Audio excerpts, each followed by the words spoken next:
are not allowing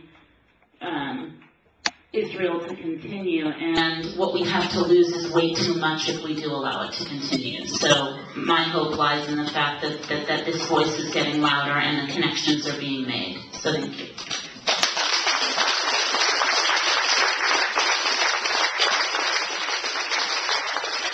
Just a very, very short comment from the one who said people have changed. And I want to stress that measurements about anti-Semitic incidents in any case in continental Europe have risen by a factor of 4 during the mass murder of Palestinians by the Israelis. So instead of being a cure against anti-Semitism, the most important factor nowadays because Israel calls itself consciously a Jewish state, where it is a Zionistic state, but whatever, it is that Israel's criminal acts against humanity and against international law are the main cause of any anti-Semitism nowadays. Yeah. A complete failure, ladies and gentlemen. And just one very quick thing, which is that the other sign of hope is how threatened Israel is by the success of boycott, divestment, and sanction. The other day, we just got a newsletter from the Zionist Federation, and they listed all of our successes, and from economic boycott to academic boycott to the legal action being taken by war criminals. It was a 3-page report on our successes, and Israel has not had to justify itself for 60 years, and it is now having to justify itself, and that is because of many people in this room, so I think that is also a thing.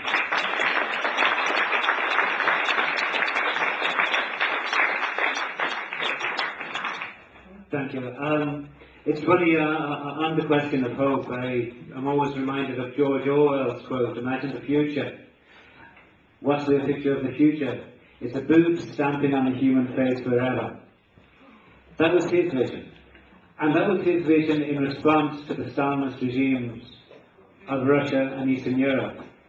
But these regimes collapsed. These regimes are over now. And we have to remind ourselves, when we're faced with the oppression and how terrible Israel-Palestine is, and how there is cause for hope. But it's going to come after a long struggle. And once again, it's urging you all to take part in this struggle and to take part in our work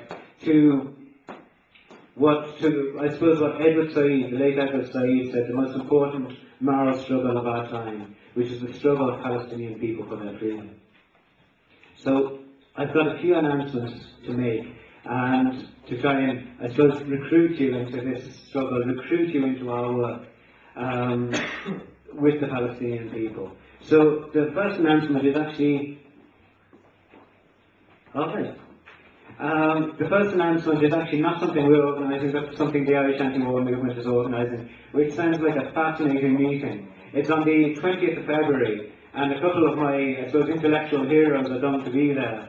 Dr. Fada Karni, a Palestinian academic and activist, is going to be talking. Dr. Ilan Pape, the Israeli historian who, in proof of what Hajo was saying, had to leave Israel because of his stance, his very principled stance against the kind of apartheid regime there. They're both going to be speaking, along with their own Zoe Lawler, who's just been on the Gaza Freedom March, and she'll be talking about her experiences. And the question is, very relevant to this thing, can Palestinians and Israelis live in one state? We in the IPSB are organising many meetings. Our next meeting is a discussion group on Tuesday the 9th of February. And we're going to be we're very honoured to have somebody from Gaza, Dr. Khalil Shaheen, from the Palestinian Centre for Human Rights. And he's going to be speaking along with Hilary Minch, who's been on the Gaza Freedom March as well, about the situation in Gaza at the moment. So I hope you all can come. You all can come to that. And the last announcement to make is that we have regular branch meetings where we organise our activities, and where we decide how we're going to kind of carry our struggle for Palestinian freedom forward. These are all advertised on our website. I really hope you all come along to these, and I very much hope to see you again. Now, we've got one last special treat for you, and that is a fellow comrade from Scotland. His name is Mick Maker, and he's the head of the Scottish Palestine Solidarity Campaign, and he's been one of the organisers of this campaign. And he'll just have a few final words. So thank you, Mick. Something very specific to Ireland, and I'm really surprised. I mean, there's been such a fantastic number of contributions. Nobody's mentioned this. Ronnie Caswell was mentioned from Gaza. He was a hero in the struggle for liberation in South Africa. And what we read when we read the memoirs of people who struggled against apartheid in South Africa was for long periods a deep, deep despair. Margaret Thatcher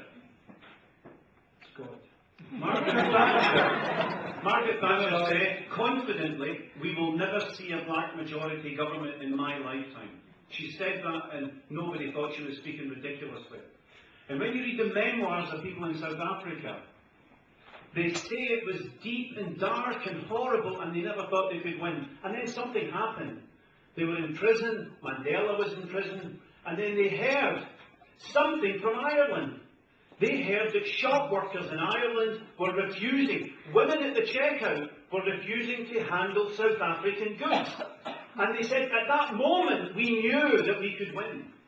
A signal from here to South Africa penetrated the dungeons, penetrated the despair, and gave people in South Africa the confidence to carry on.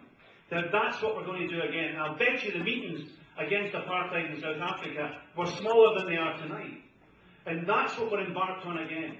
The Israeli cricket team came to play in Glasgow, and it's a small consolation to the people in Palestine behind barbed wire that they had to play their games behind barbed wire in Lossiemouth in the far north of Scotland because they couldn't play in Glasgow.